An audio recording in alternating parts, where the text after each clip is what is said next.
The most common question I've been getting recently is which drone should I get? There are 3 brand new exciting drones from DJI, but which one is the right fit for me? We've got the Mini 5 Pro versus the Air 3S versus the Mavic 4 Pro. 3 absolute kings in the drone world, but which one's right for you? What's going on, guys? My name is Dan Davis and I'm the creative director here on DansTube.TV, which is Australia's #1 drone YouTube channel. And today I've got a comparison between 3 absolute kings in the drone world. We've got the newly released Mini 5 Pro versus the Air 3S versus the Mavic 4 Pro. So we've got a single camera system versus a dual camera system versus a triple camera system. Which one's right for you? Should you upgrade? Should you stick with what you've got? That's what this video is all about. Surprisingly enough, there are actually quite a lot of similarities between these drones. There are also a lot of differences between them, and that's really what I want to highlight and showcase throughout this entire video, just so you get a sense of what you're getting if you get one drone over the other drone. Let's start out by talking through some of the shared features of these drones, because even though they vary so much in size and in terms of like what they're trying to offer, they're definitely 3 distinctly different drones and 3 different kind of niches or pockets within that industry. But there are a lot of similarities actually, which is quite interesting. A lot of shared features between these 3 drones. So all 3 drones feature waypoints, and it's not like you're getting a better waypoint offering if you're getting the Mavic 4 Pro. They are all offering a very feature-packed version of waypoints, and it's the same across the board here. So there's nothing drastically different. So all 3 drones have waypoints. All 3 drones also offer cruise control, which is a great feature. It's kind of tucked into the settings a little bit, but a great feature. I've spoken about it many times on the channel, but just like in a car, when you're driving and you press cruise control, it's just going to stay at that speed that you're at. Similar thing here with the drone, but you can actually put in multiple inputs. So you can increase in altitude while banking around a corner, press cruise control, and it will just continue on that path regardless of the inputs you're putting in. So again, all 3 drones feature cruise control, which is great to see. All 3 drones feature master shots, which has been around now for quite some time. I actually don't know how many people use master shots. I don't know if that's a feature people use. I would actually love to know in the comments below. I very rarely use it, but it is a handy feature to have. So all 3 drones have master shots. They also have very similar quick shot modes. So the only major difference really is that the Mavic 4 Pro and the Mini 5 Pro both feature a brand new quick shot mode, which is called rotate. And that's because both of those drones, the gimbals on them can actually rotate, where the Air 3S does not have that feature. So that's a similarity, but a slight difference, right? So that's the big difference, is that rotate quick shot mode. But across the board, all the other quick shot modes are the same here across the board with all 3 drones. Another really interesting thing here is this evolution into their nightscape omnidirectional obstacle avoidance. So they have LiDAR sensors, and all 3 drones feature the same offering here, right? They all have the same nightscape omnidirectional obstacle avoidance. They all have LiDAR sensors. They're slightly positioned differently. So the Air 3S and the Mini 5 Pro is smack bang in the middle above the camera system, where the Mavic 4 Pro is on the right arm. I guess if you're looking at it from behind, it's on the right arm, just tucked away. It's a real subtle sensor there, but they all have that low light obstacle avoidance, which is a great evolution here. And they all feature that, which is nice to see. They all have the same AR or augmented reality features, so they can return to home with that augmented reality path. It pins the home point as well to show you where the home point is, which is really nice to see. And also when you're looking directly down, it will showcase a shadow of where the drone's going to land. So all drones feature that. They all feature vision assist as well, which basically is just the feed from the cameras, from the obstacle avoidance sensors. So you can see exactly what those sensors are seeing. Again, all 3 drones have that. They all have Active Track 360. So again, so many similarities here, so many shared features across the board. The one difference though, and I don't know if this will change at some point, but with the Mini 5 Pro, it does actually have some different options in terms of how it can track you. So you can go with standard, cycling, or skiing. So 3 different ways of tracking a subject. I don't know whether this will come across. I would imagine that it would come across to the other drones at some point. Maybe it already has by the time this video comes out. But at this stage, it's just the Mini 5 Pro. And it's not a huge game-changing feature, but it's just a nice one to have as an additional offer on the Mini 5 Pro. They're also all completely compatible with the new RC Pro 2, which is a phenomenal pro controller. I'm absolutely obsessed with this controller. So you can use it across the board on all 3 drones with no issues at all. And they also have quite a similar flight performance across the board. So they're a lot faster with their ascent and descent speed than their previous generations. They're a lot faster at horizontal speeds. They're a lot faster at tracking speeds. And really everything across the board is improved here, even in terms of the wind performance. Now with the larger drone, with the Mavic 4 Pro, it is the better drone in terms of what it can handle wind-wise, and in terms of just the way that it holds itself in the sky. It clearly is the better offering here. But they all 3 of them have very similar flight performance. They all feel very stable in the sky, and they can all handle really any sort of wind condition that you put them in. And they're all really fast drones and very nimble in the air as well. So that's basically all of the similarities between the drones. They're obviously all completely different form factors here, but really quite an interesting thing that there's just so many similarities here. And each drone has evolved significantly over its previous version. So even just looking at the Mini 5 Pro, it's the first time we've seen a 1-inch sensor on a mini drone. So let's jump into cameras and talk through the differences and similarities here. And we'll just kind of go through it so you can see what you're actually getting, what the differences are. And hopefully this part will really help you identify what it is that you need. If you are interested in any drones, cameras, or accessories, then definitely make sure to check out the links down in the description below. I've got a bunch of savings for my audience. If you're based in Australia, I've actually helped Australians save over $70,000 on their drones, cameras, and accessories. So you can reach out to the D1 store directly, sales@d1store.com.au, mention DansTube, and they'll help you out with the best deal they can.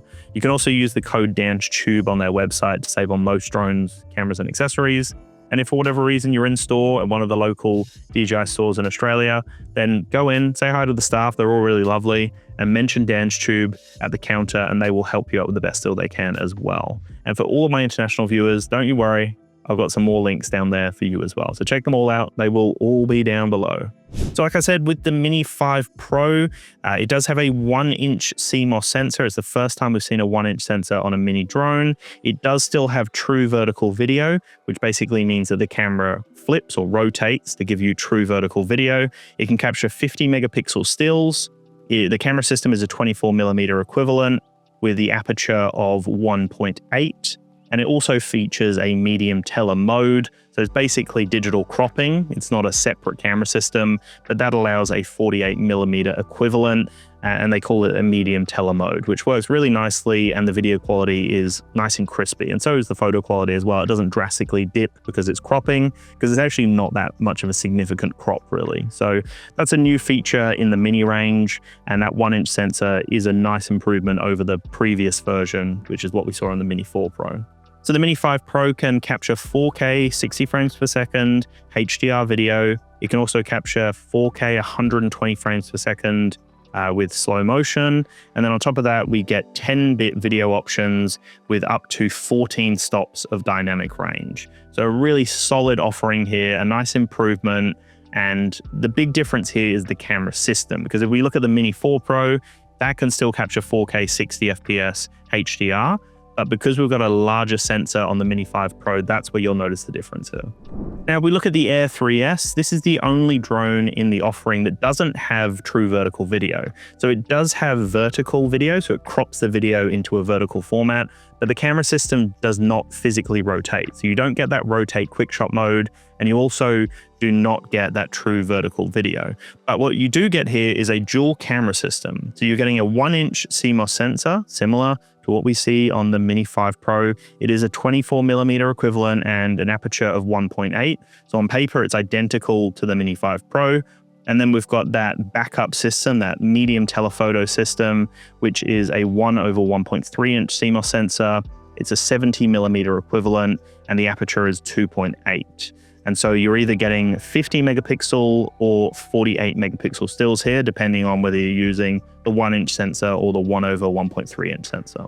And then we've got a lot of similarities here again. So it does actually capture 4K 60 frames per second HDR. You're getting 4K 120 frames per second slow motion, and we're getting 10-bit up to 14 stops of dynamic range. So again, pretty much identical there. The big difference is that you're either getting true vertical video and the rotating camera system on the Mini 5 Pro, and with the Air 3S, you're getting a dual camera system, and you're getting a really gorgeous medium telephoto system, which is that 1/1.3-inch CMOS sensor, which is a sensor we've seen in the past. But this time it's a completely different feel because it is a 70mm equivalent. So it's zoomed in significantly more. And I really love that camera system. That's the camera system I use the majority of the time when I'm using the Air 3S. And it looks great, and you're not losing out on any of the video modes or features or anything like that. It just works beautifully in harmony with that main camera system. Like I said, you're not getting the true vertical video, but you can utilize the cropped vertical video mode. So that gives you 2.7K video footage up to 60 frames per second. And so it's basically just a mode you tap on and then it just crops into a vertical format. Works really nicely, but you're losing some of that quality. It's going to 2.7K, where if we look at the Mini 5 Pro, you can still utilize 4K, 60 FPS, HDR, and utilize that vertical video mode as well. And so we're now moving on to the Mavic 4 Pro, and we're discussing the camera system again on the Mavic 4 Pro. I realized that, there's a lot to discuss here with the camera systems, but the Mavic 4 Pro is a triple camera system.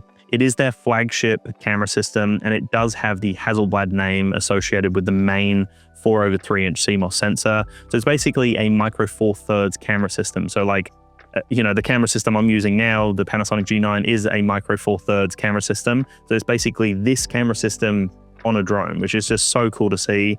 It does have variable aperture as well. So you can adjust aperture from f2 to f11. It's a 28mm equivalent. It is a Hasselblad main camera system, like I said, and you also get dual native ISO. And then on top of that, it can capture 6K footage up to 60 frames per second HDR. So a huge leap over the other two. And you can also capture 100 megapixel stills as well, which is huge. And it features slow motion at 4K up to 120 frames per second as well with that main camera system. So you can see immediately that that main camera system is a jump up. It's miles ahead, a leap ahead of the other two drones that I just mentioned. And then the Mavic 4 Pro also features two other camera systems. So we're getting some similarities here with the 70mm, which is very similar. I think it's actually identical to the Air 3S medium telephoto system. So it's a 1/1.3-inch CMOS sensor, 70mm equivalent. The aperture is f2.8. It can capture 48 megapixel stills, and you can capture up to 4K 60 frames per second HDR with that medium telephoto system. And then if we're looking at the tele system, which is that significantly zoomed system, it is a 1/1.5-inch CMOS sensor, 168mm equivalent with an f-stop of 2.8. You can capture 50 megapixel stills, and you can also capture 4K 60 frames per second in HDR. So three distinctly different cameras on the one drone. You can tell that this is the flagship. And if we're just looking on paper, it's clearly the better drone here, but that also comes at a premium, right? It's not a cheap drone to pick up. This is the first time that we've seen true vertical video on a Mavic drone. So this time the actual camera system, the gimbal, fully rotates to give us true vertical video. So you can actually capture 6K footage in true vertical video with the Mavic 4 Pro. So all three drones offer Active Track 360, like I mentioned a little bit earlier. All are very competent when it comes to tracking. They all have all the bells and whistles when it comes to the obstacle avoidance, the LiDAR sensor. It just is a great experience across the board, regardless of which drone you're using. So it really doesn't matter. They're all very stable, very consistent, and very reliable, as long as you're in a situation that it can actually navigate obstacles.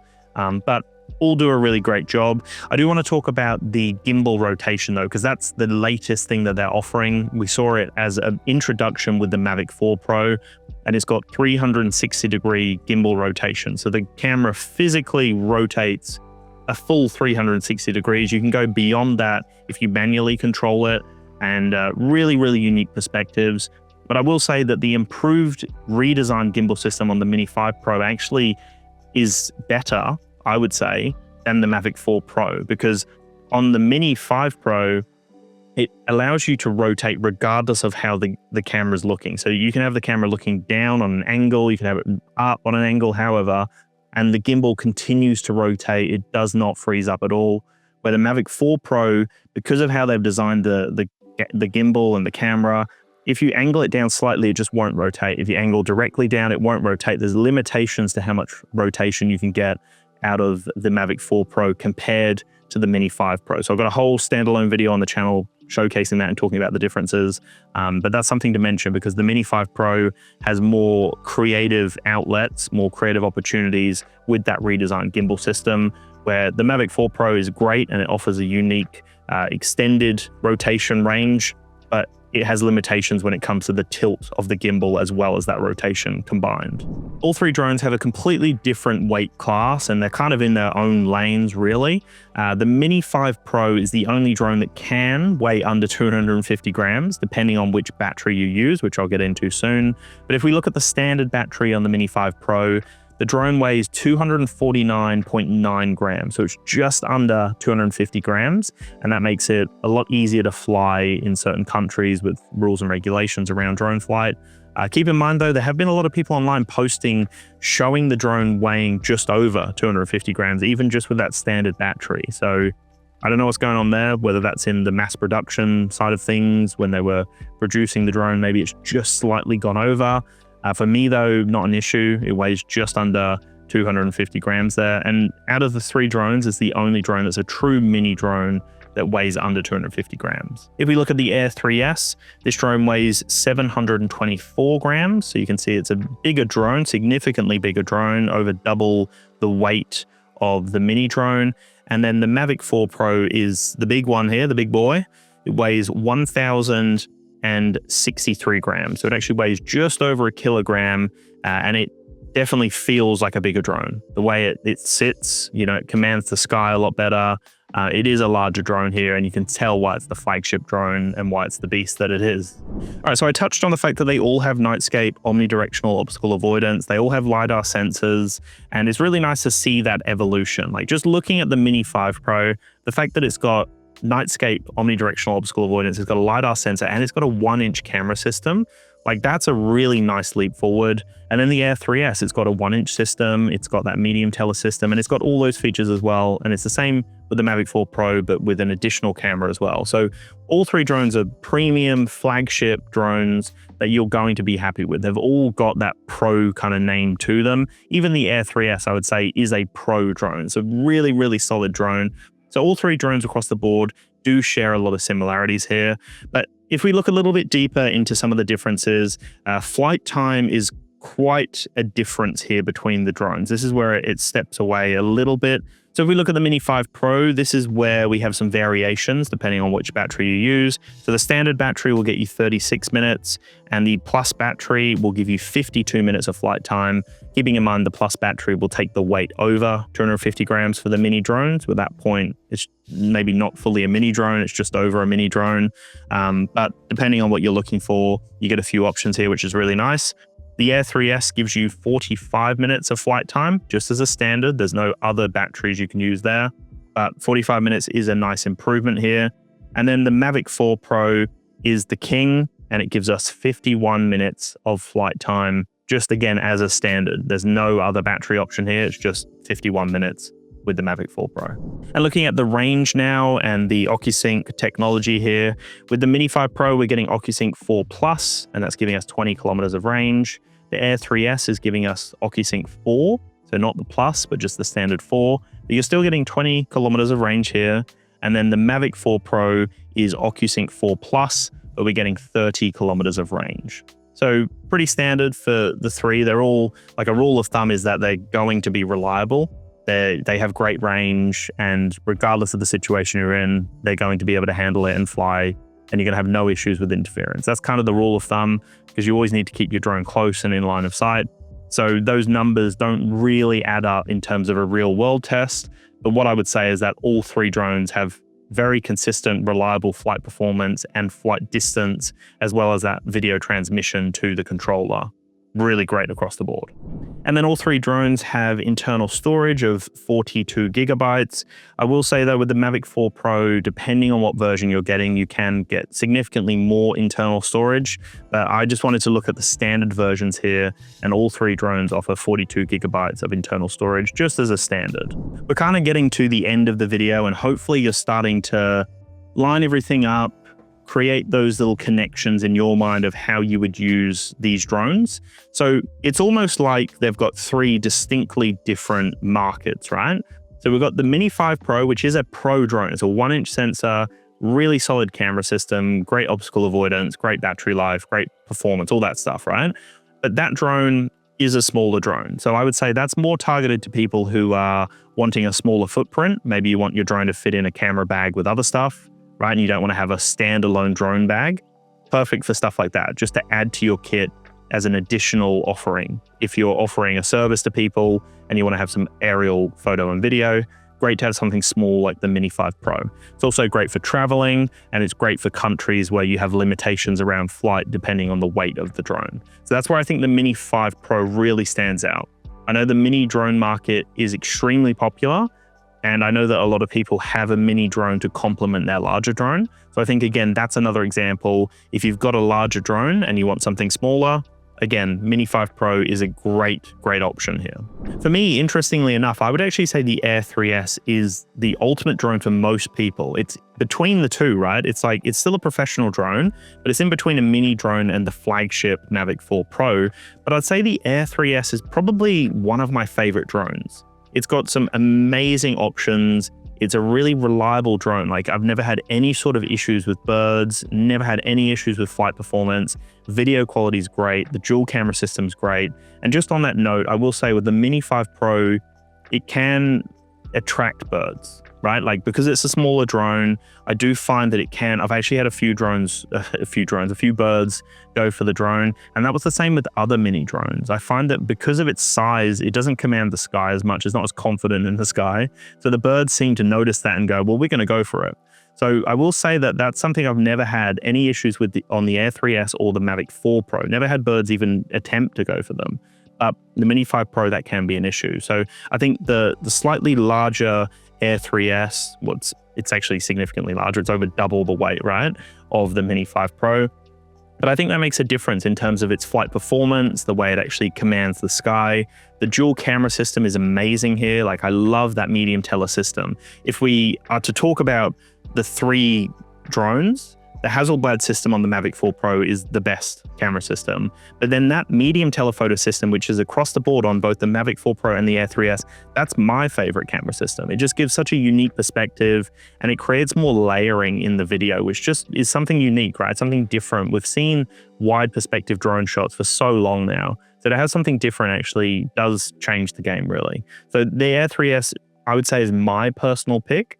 If you have no issues with like weight restrictions in your country or licensing for your drone or whatever it may be, then I think the Air 3S is the one. It's just a really nice midpoint between a mini drone and that flagship, but it offers pretty much everything that the flagship offers. And then I think the Mavic 4 Pro is the clear winner if you want the best of the best. If you are taking your drone stuff seriously, you're making money out of this, you have a business, you're in real estate, you're in some form of like agriculture, you're in something, right, where you're getting paid to media, and that's like your job. That's where I think the Mavic 4 Pro is the king here, especially if you really care about the three different perspectives of the camera systems. If you care about perception, like how people will perceive you, the larger drone just looks significantly better. If we put them next to each other, people are going to go, oh, that's clearly the one. It looks so much beefier, it's bigger, it's got a triple camera system. It just looks like a premium drone if you compare the three just on face value, if you had no idea what a drone was. The big calling card is that 4/3", the micro four thirds camera system on the Mavic 4 Pro. It's literally camera grade. Like, I'm using a Panasonic G9 and it's the same kind of sensor. It's a micro four thirds camera system on a drone. And it also has adjustable aperture. So you have way more customization with that camera system. It's the larger sensor out of all of them. So it's going to allow a lot more light in, a lot more control in post-production. It is the premium offering. And then the other two camera systems are just such a nice complementary add-on. So we get different zoom perspectives to add more layering. All three camera systems work really nicely together, which is something that's hard to do when you've got such a significantly improved camera that can do 6K and then others that aren't as good, but they work really nicely together. The colors match nicely. So the Mavic 4 Pro is the clear winner if you're looking for your professional workflow to just be taken to the next level. And that's kind of where it sits for me. I think the Mavic 4 Pro isn't appealing for a lot of people. For the basic consumer, it's too much for you. You really don't need it. The basic consumer, the average person, I think, is going to be happy with the Mini 5 Pro or the Air 3S. And I think if you can lean into the Air 3S, that's the one to get. For that additional camera system, you're going to love it. But if weight's an issue for you, if you have to get a license in your country, or you're worried about the footprint of a drone in your bag, then the Mini 5 Pro is really, really competent. It's such an impressive camera system for a mini drone. So that's where it kind of all sits for me. So hopefully that's helped out. Let me know in the comments below what you're going to grab, what you already own. If you've got any questions, let me know. I can definitely help you out down in the comments below, and I'll chat to you in the next one. Peace.